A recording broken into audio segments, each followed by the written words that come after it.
किन किन पाउँछु मैले मात्र गाली? किन पाउँछु मैले मात्र गाली? के त्यसमा उसको चाहिँ अलिकति नि थिएन गल्ती? किन मात्र ममा उठिरहेको छ त्यो औँला? के उसले माफी पायो किनकि ऊ हो केटा? खै कसरी पो बुझाउनु मैले त्यस बेलाको परिस्थिति? खोजेको त थिएँ नि उसलाई रोक्न कतिचोटि, तर नि रोक्न त मानेन।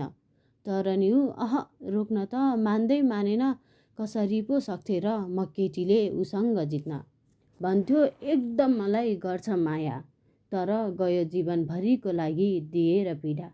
हो मेरो नि गल्ती थियो, म जान हुन्थेन उसको कोठा, तर पहिलो भेटमा हात समाउन लजाउने उसले त्यस्तो गर्छ भनेर थिएन नि मैले सोच्या। विश्वास गर न मेरो भन्थ्यो, मैले विश्वास गरेँ। तर नि किन मैले मायाको बदलामा धोका पाएँ? तपाईहरूलाई के लाग्छ थिएन मलाई मेरो इज्जत प्यारो? के थाहा अरूलाई? अझ नि त्यो पल सम्झदा मलाई कति हुन्छ गाह्रो। जबरजस्ती नै त भन्न नमिल्ला, तर उसले लगाएको थियो कर। अहिले सक्दिन ऐना सामु हेर्न आफ्नो अनुहार। अरूले पर्दैन म आफैले गर्छु मलाई घिडा। के थाहा तपाईहरूलाई कस्तो हुन्छ आफ्नो चरित्रमा दाग लाग्दा। त्यो सब गरेको रहेछ मात्र पुरा गर्न आफ्नो स्वार्थ। हवस पुरा गर्न प्रयोग गर्यो उसले माया भन्ने शब्द।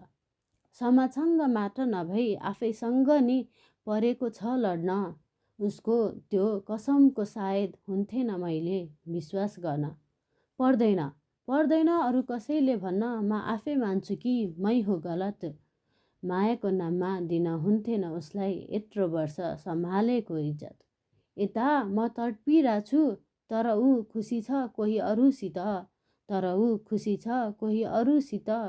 अरूसँग होइन आफैसँग उठ्ने गर्छ रिस। डर लाग्छ उठ्दा ती सबको म माथि नजर। लड्न छैन मानिसके मैले जिन्दगीसँग हार। पछि पर्या छैनन् कोही एक नि मेरो कुरा काट्न। समय लागेन मलाई जिउँदो लास बन्न। काश कि म त्यो समयमा मिलेको भए फर्कन। दिने नै थिएन म उसलाई मेरो जीवनमा आउन। गरिदिने थिएँ रिमुभ फ्रेन्ड रिक्वेस्ट उसको। या यो सब मेरो नराम्रो सपना मात्र भइदिए